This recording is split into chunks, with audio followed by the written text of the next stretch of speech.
Is Dr. Maya Byfield. My business is The Phenomenal STEMist. I'm so excited to be here in Orange County because it's where I live. I live in Apopka, Florida. And I decided to make this business because I saw a need for underrepresented students to be successful in STEM, which stands for science, technology, engineering, math. And the best way I can do that is just provide products for parents to prepare them, whether it's a book or online STEM camps or just video podcasting. My goal is to transform this community, especially those who are underrepresented. And the way to do that is to help parents understand their children's minds and basically develop them at different stages of their lives to be prepared for a successful STEM career. Thank you so much. That's why I'm here.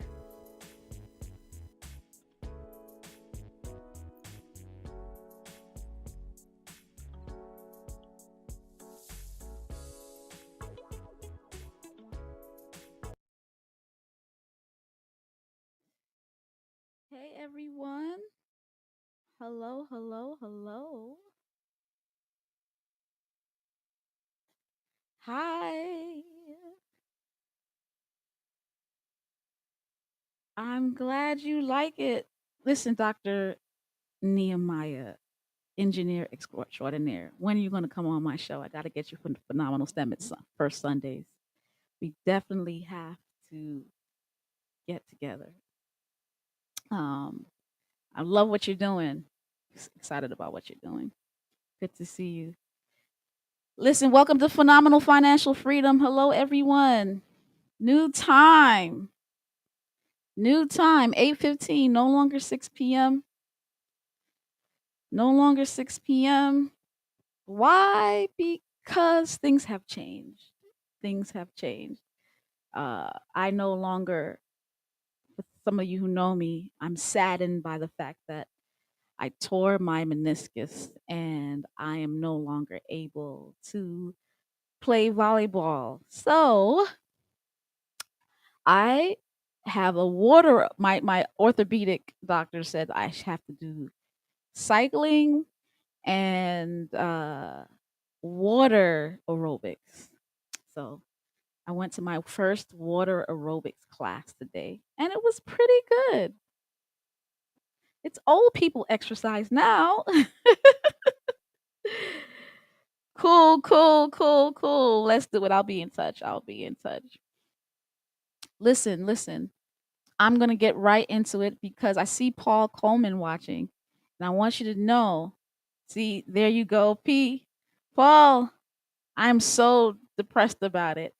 I am going to come out and watch. So I figured you guys don't start on time anyway. So I figured I'll do my water cycling at 6:30 and now change my time for phenomenal financial freedom to 8:15, and then I'll be out there by 9 to watch you guys play and cry as I watch you guys play. But it's good to see you guys.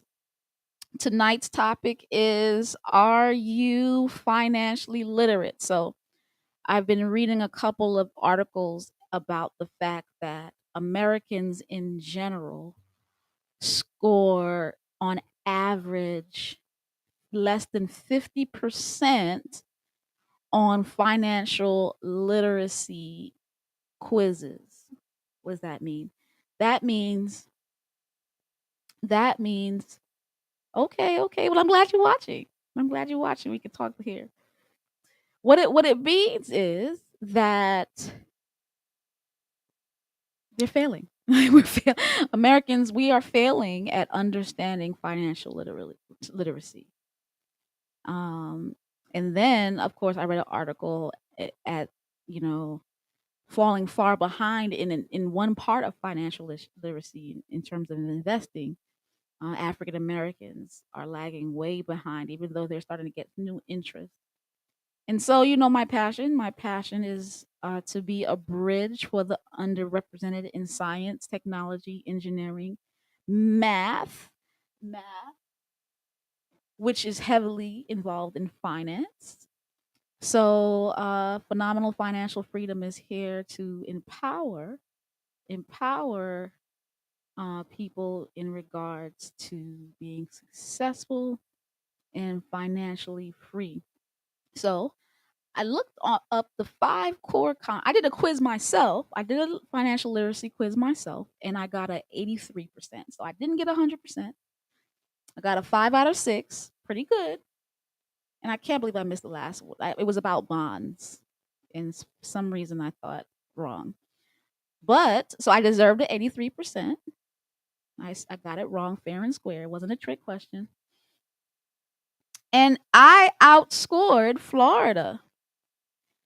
People in Most people in Florida got 2 out of 6 right. I think one they don't know, and they got three wrong. Like there was options for right, wrong, and I don't know. And so either they got a couple of them right, a few of them wrong, and then the rest they didn't want to even answer. So I'm out with my B average is outperforming my state. And I said, "Wow.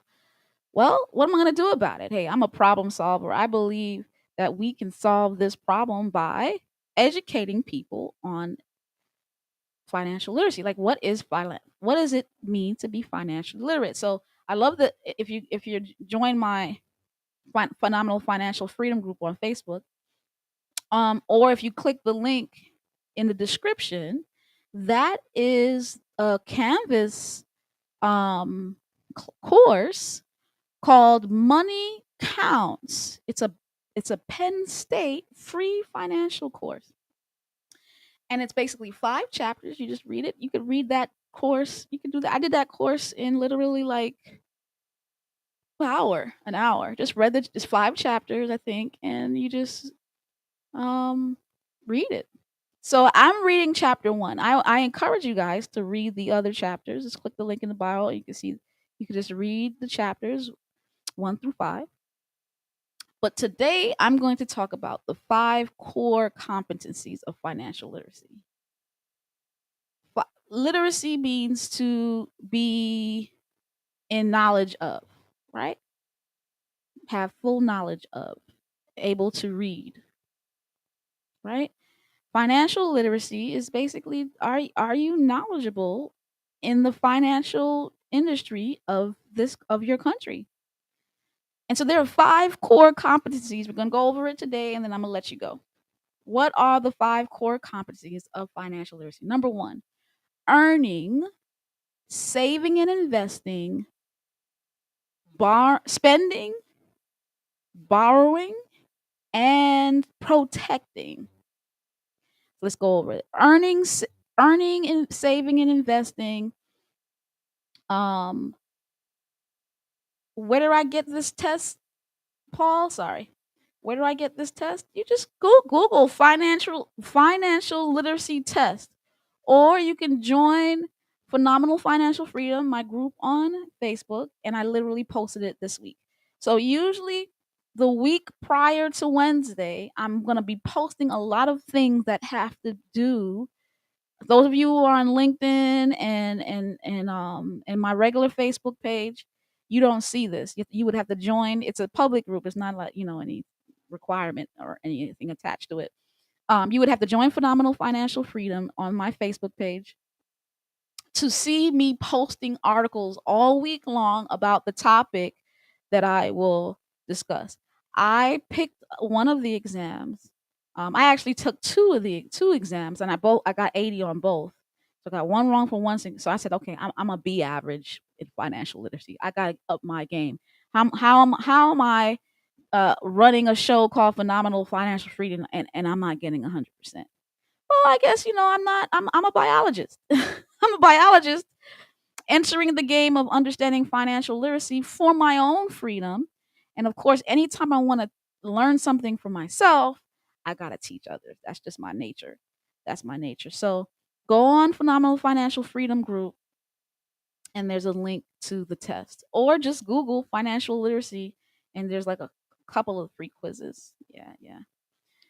Well, earning. What is the first core competency of financial literacy is earnings, meaning how much money are you bringing in? How much money are you bringing in? How much money do you plan to bring in, right? What do you plan to do to bring in income? Is it just one job? Listen, I learned in order to make six figures, you got to have multiple streams. It's very rare. It's very rare that you make a six figure income with one stream of income. Other than the fact, other than you, of course, getting a high profile position. Um, but most people don't have that opportunity. They don't do it. They don't pick a career in that. So most people have to do get multiple streams.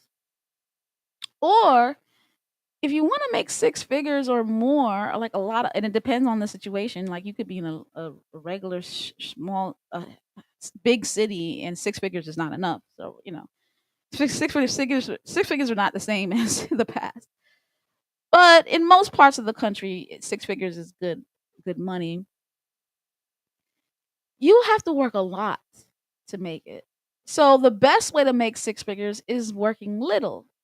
So that means you'll have to have multiple streams. Multiple streams of income. What's your plan to bring home multiple streams of income? Earnings. How much money do the average employee, it says, brings about 28 to 30% of their gross income in right?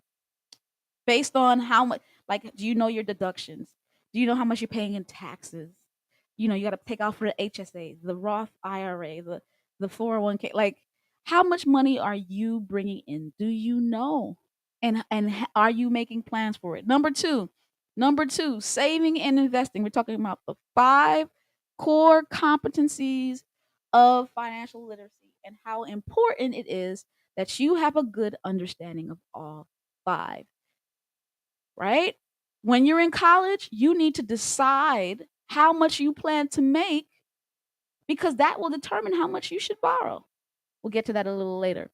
Number two, saving and investing. Saving and investing. How many people save? Do you know that majority of Americans cannot do not have enough money for $1,000 emergency?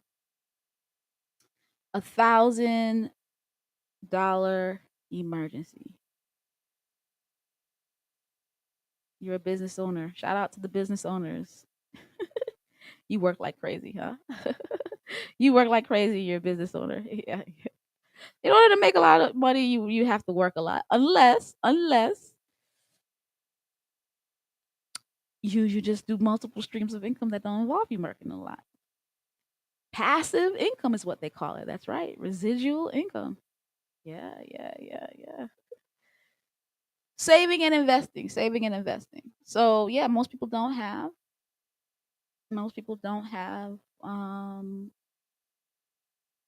I don't know, they don't have $1,000 in savings.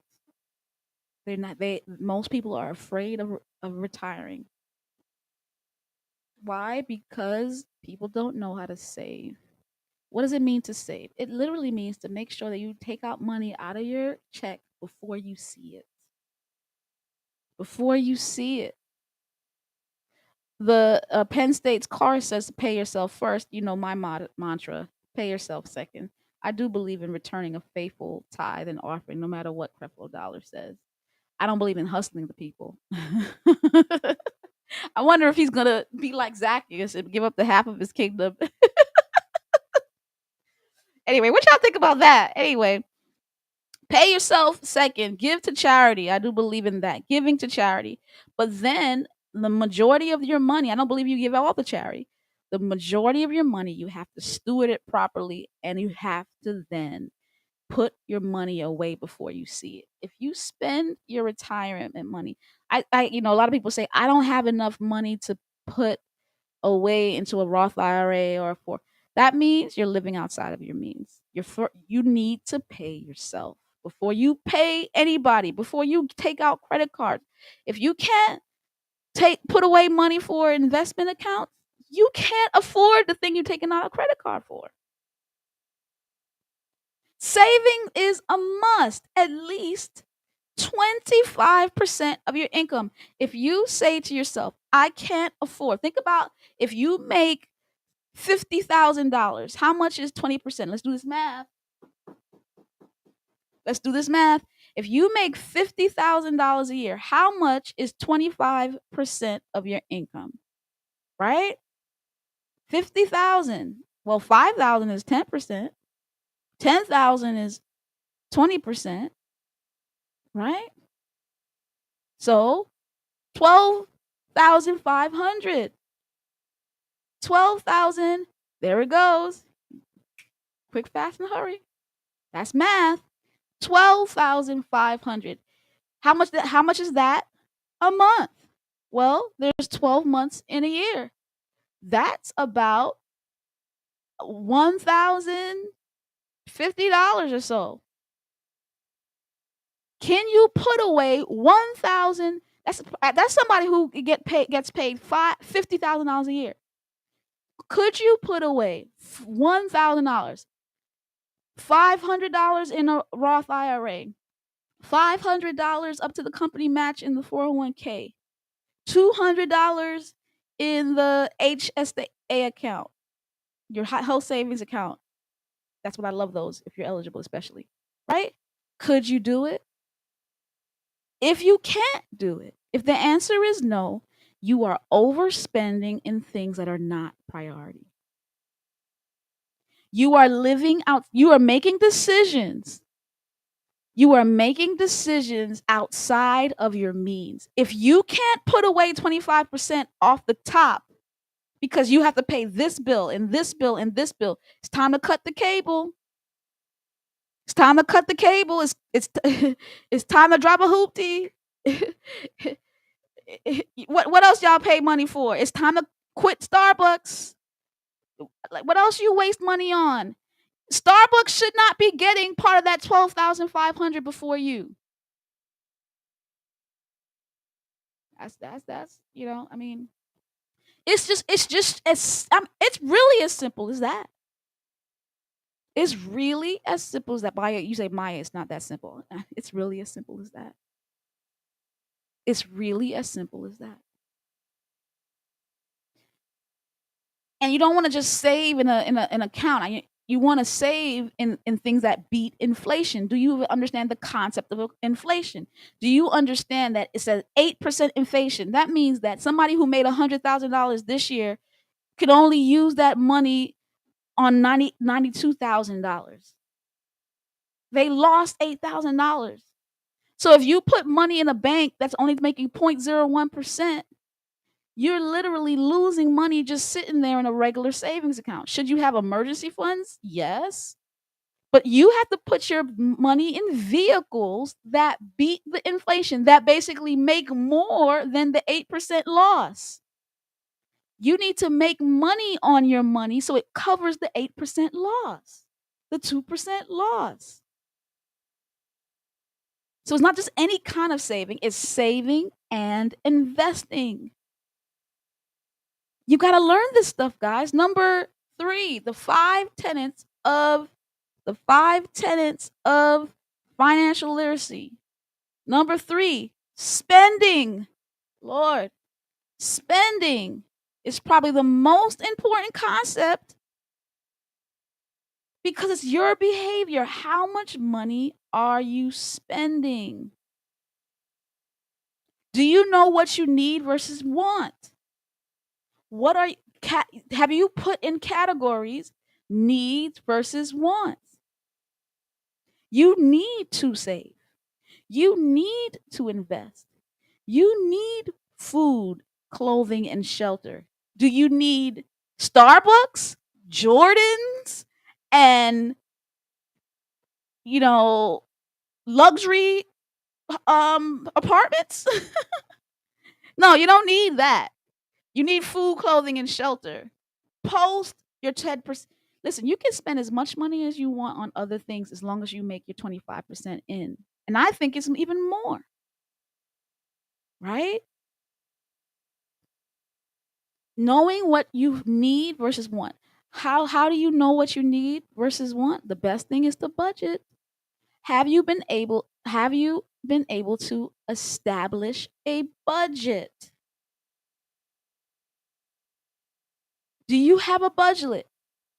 Are you, the key word Paul says, are you disciplined?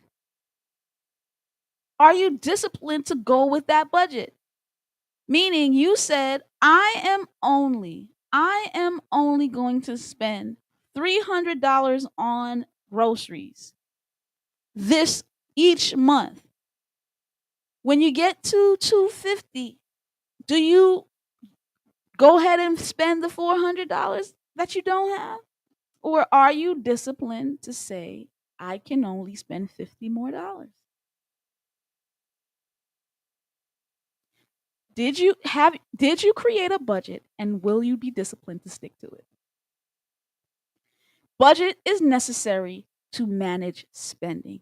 If you don't know how to budget yourself and stick to a budget, you are financially illiterate. We're talking about people that 25 to 30% of Americans are financially literate. 3 out of 4 Americans, or between, let's say, 2 and 3 out of 4, between 50 to 75% of Americans are financially illiterate. They don't know how to manage their money. They don't know how to differentiate needs versus wants. My mother says, you have to enjoy at least a little bit of your labor, otherwise, you become frustrated.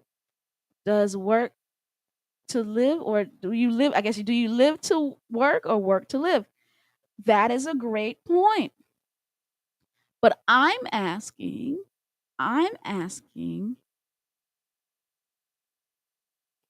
do you save 25%?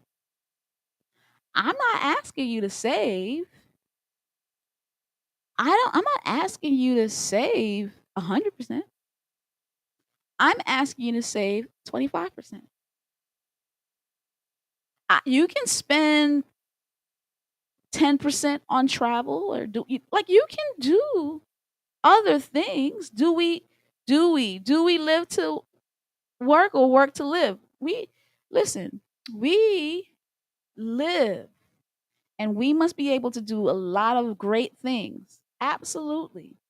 However, you have to differentiate what you can afford. I went riding my bicycle on the trail. I think I this morning, outside of me having a heart attack, feeling like I'm so out of shape, I think that was a great experience. I spent time with my mother in water aerobics in the gym. But guess what? My gym cost $9.99. Like, you know what I'm saying? Like, uh, uh, not to say that you can't have expensive gyms. I'm not saying that. I'm just saying, what can you afford? What can you afford? You can live a great life, but you have to know what you earn. Number one, called core competency. Earn a lot if you want to do a lot. Earn a lot if you want to do a lot. You got to invest and save, and you got to manage what you have through budgeting. That is three. Number four, the fourth core competency in financial literacy is borrowing. Borrowing. Credit. Is debt important? I think that is important. I wouldn't have my PhD if it wasn't for debt. Now, did I get into debt to get the PhD? No. I made sure that my PhD was free. I didn't pay for my PhD at all. I went to school, PhD school, for free. However, I went to my alma mater for college, Oakwood University. I had to take out loans to go to get my bachelor's degree. So the foundation was loans, but everything else, no loans. but I felt it was necessary to go to a HBCU. I felt like it was a great experience that empowered me. And if I had more scholarships, I would have gotten more. Maybe I should have worked to get more scholarships. I encourage you, those of you out there now, to work to get more scholarships so you're not being totally in debt. But it didn't make sense for me to be in school forever paying one class at a time. Time is money. So it took debt to quickly get what I graduated in 4 years versus some people when they're trying to not take out debt. So they're taking two classes here, two classes here. Time is money, my friend. Time is money. Get that scholarship, get that grant, and get a Stafford subsidized, I like interest deferred loan if you have to. A small loan, right? A loan where you do that 2010 rule. Do you know the 2010 rule? 2010 rule is basically you shouldn't have as much debt as 20% of your income, right? Like, or another rule for student loans is you shouldn't take as much debt as your first salary.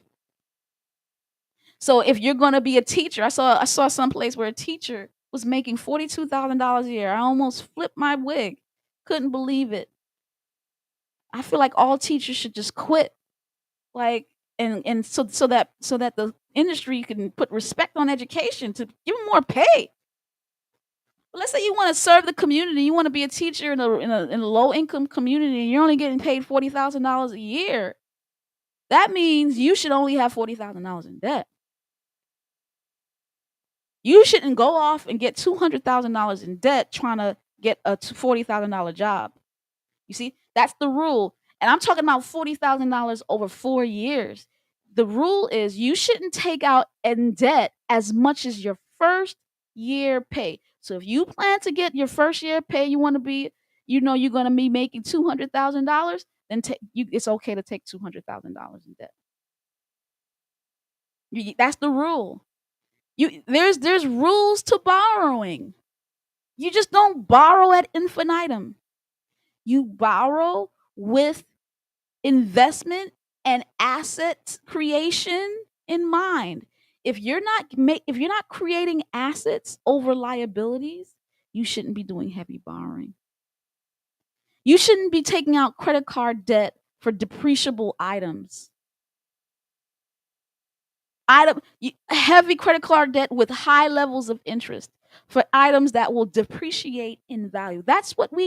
Because we don't understand how interest works, which is a part of that financial literacy exam. We take out all kinds of debt for items that depreciate in value, and we pay double what it costs. Americans do because they're financially illiterate. Are you financially literate? Then you will know what to borrow and what not to borrow. Lastly, number five, protecting, protecting. You got to protect your wealth. You can't just make the earning and save it and lessen your spending and lower your debt, meaning you're borrowing without protecting your wealth. What kind of insurance do you have? Do you have life insurance? Do you take care of your credit and make sure that there's no identity theft? Do you have a trust? Do you have a will? Are you planning for retirement in protective vehicles? If not, who was it? Somebody died recently. They got $3 million. 1 million went to one side of the family, 1 million went to the other side, and the 1 million went to the government because that person didn't protect their wealth. That person did not protect their wealth. You got to protect your wealth. You got to make the wealth. You got to save the wealth and invest the wealth. You got to manage your budget the wealth. You got to manage a debt to wealth ratio, and you got to protect the wealth. Paul says there are so many grants and scholarships available. You must apply to be considered. Please apply, kids. Listen, I have a grant. Currently, I had to reopen it because I got 2 applications. Full ride scholarship, the National Science Foundation Leaps and Bounds Scholarship for biology students. Full ride, 100% refunds and all. Can't get people to apply. You know why? Because it has requirements. Got to take biology 1. You got to take biology 2. You got to take a research class. You gotta apply using a essay. You gotta get letters and recommendations. You have to have a 3 point. Scholarship has standards. You're not going to school for free without standards. And I think a lot of people don't apply because they don't want to meet the standard. But listen to you guys. Listen to me, guys. College is to meet standards. So if you want to go to college, you got to try and meet the standard, and you want to get these scholarships. The best way to know if you can try to meet the standard is apply application for scholarships and grants. Yeah, living wills and trusts, very important. Protect your wealth. Protect your wealth. Any questions? 5 core competency: earning, saving and investing, spending, borrowing, meaning debt, protection. Yeah. All right, my people. It was great. Just to remind you, my book, The Phenomenal STEMist, is available on Amazon now. Please get it. Anybody interested in preparing their children from the womb to the university? It's a guide to becoming a successful STEM student from the womb to the university. You can pick it up on Amazon. Don't forget, please share this video, like and subscribe to my YouTube channel. Would really appreciate it. Like and subscribe to my YouTube channel. And if you're interested in educating your children in STEM via online STEM programs, whether it be for a year, a month, or 3 months, please check out my website and register your kids. It was great talking to you. I hope that you learned something. Thanks for the support, Paul. Buy it. Give it to people. Matter of fact, don't buy it on Amazon. Buy that from me in person. I make more money when I sell it in person. So yeah. Actually, buy it from me in person. Those of you who are online, in Orlando area, buy it from me in person. You'll get a nice signature from me. All right, see you guys next week, 8:15. Good night.